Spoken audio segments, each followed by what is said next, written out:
వినడం ఓ కళ. మనలో చాలామందికి మాట్లాడడం సాధ్యమైనా వినడం చాలా కొద్ది మందికి మాత్రమే సాధ్యమవుతుంది.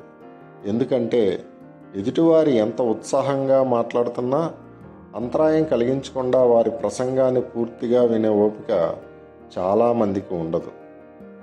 నిజానికి ఆసక్తిగా వినేవారుంటే చెప్పేవారికి ఉత్సాహం కలుగుతుంది. వినేవారు మాట్లాడేవారి మాటల వల్ల వారికి గల మాట్లాడే హక్కు పట్ల, వారు వెల్లడించే స్వేచ్ఛ పట్ల, వారి మాటల పట్ల గౌరవం కలిగి ఉండాలి. మాట్లాడే వ్యక్తికి అతను మాట్లాడే విషయం పట్ల ఉన్న పరిజ్ఞానం, అతని అనుభవాలు, తదితర మానవ సంబంధాలు వినేవారిని ప్రభావితం చేస్తాయి. ఏ విషయాన్నైనా వినేటప్పుడు అందులోని సారాంశాన్ని అర్థం చేసుకోవటం అనేది ముఖ్యంగా మనలోని భిన్న దృక్పథాలపై ఆధారపడి ఉంటుంది. పాజిటివ్ థింకింగ్ అలవర్చుకున్న సందర్భంలో ఎదుటి వ్యక్తి మాటల్లోని మంచిని గ్రహించగలుగుతాం. ఈ సమయంలో ఏమైనా సమస్యలు ఎదురైతే వాటి పట్ల నిశితంగా స్పందించగలిగితే మనం ప్రసంగాన్ని శ్రద్ధగా వినగలుగుతాం. నెగిటివ్ థింకింగ్ అలవర్చుకుంటే మనం ఎదుటి వ్యక్తి మాటలను తేలికగా కొట్టి పారేస్తాం. అతను ఏం మాట్లాడినా వాటిని విని అర్థం చేసుకోలేము. తద్వారా కొన్ని సందర్భాల్లో అమూల్యమైన విషయాలను సైతం వినే అవకాశాన్ని కోల్పోతాం. ఒకరు చెప్పే విషయాన్ని మరొకరు వినడం ద్వారానే సందేశాలు కానీ సమాచార వ్యాప్తి కానీ సాధ్యమవుతుంది.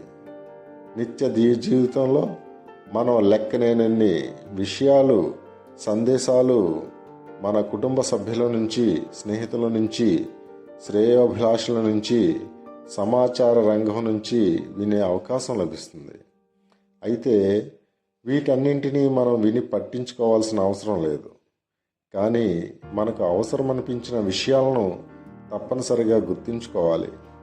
ఆచరణలో సాధ్యమని భావిస్తే ఆచరించాలి. కొంతమంది ఎదుటివారి మాటలను వినకపోవడానికి కారణం వారి మనోభావాలను, నమ్మకాలను, అభిప్రాయాలను సమర్థించేవిగా లేకపోవడమే.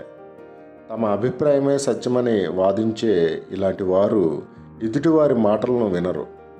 కొంతమందికి వారి చుట్టూ ఉన్న పరిసరాలు, పరిస్థితుల ఆధారంగా కొన్ని అభిప్రాయాలు ఏర్పడతాయి.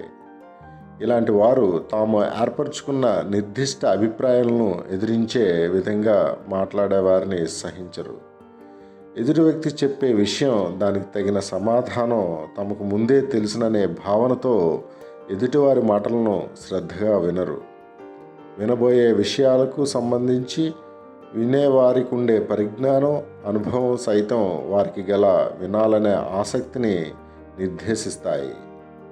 మనం ఏ విషయాన్నైనా శ్రద్ధగా వినడానికి తోడ్పడేది ఏకాగ్రత. ఏకాగ్రత అనేది మనం వినబోయే విషయం మీద మనకు ఉన్న ఆసక్తి, పాజిటివ్ థింకింగ్ ఉన్నప్పుడే సాధ్యమవుతుంది.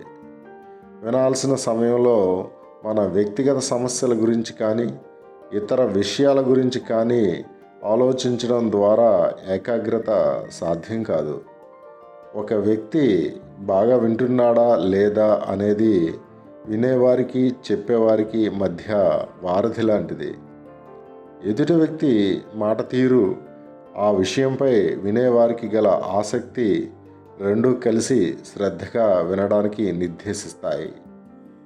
రెండింటిలో ఏది సరిగా లేకపోయినా శ్రద్ధగా వినడం సాధ్యం కాదు. మాట్లాడుతుంటే అందరూ శ్రద్ధగా వినాలంటే మనం కొన్ని జాగ్రత్తలు తీసుకోవాల్సి ఉంటుంది. మాట్లాడే అంశం ఆసక్తికరంగా ఉండాలి. మాట్లాడే తీరు ఎదుటివారిని ఆకర్షించే విధంగా ఉండాలి. మాట్లాడే విషయం ఏకపక్షంగా ఉండకుండా దానిని ఎదుటివారికి అన్వయించి మాట్లాడాలి. మాట్లాడుతున్నప్పుడు మనం నిర్ణయాలు ప్రకటిస్తున్నట్లు ఉండకూడదు. అభిప్రాయాలు వెలిబుచ్చుతున్నట్లు ఉండాలి. వివాదాస్పద విషయాల గురించి ప్రస్తావించకూడదు. మనం మాట్లాడుతున్నప్పుడు ఉత్సాహాన్ని కనబరచాలి. వ్యక్తిగత విషయాలకు తావివ్వకూడదు. మన మాటల ద్వారా మన తెలివితేటలు ఎదుటివారు గుర్తించి ప్రశంసించాలని భావించకూడదు.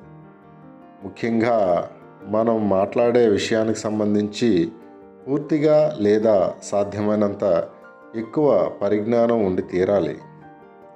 ఎదుటి వ్యక్తి మాట్లాడే మాటలకు అనుగుణంగా మన మనసును సిద్ధం చేసుకొని వారిలోని లోపాలను పక్కన పెట్టి అవసరమైన అంశాల గురించి మనసులో నిశ్చితంగా విశ్లేషించుకోవడం ద్వారా మనం సృజనాత్మకతకు పదును పెట్టుకోగలుగుతాం.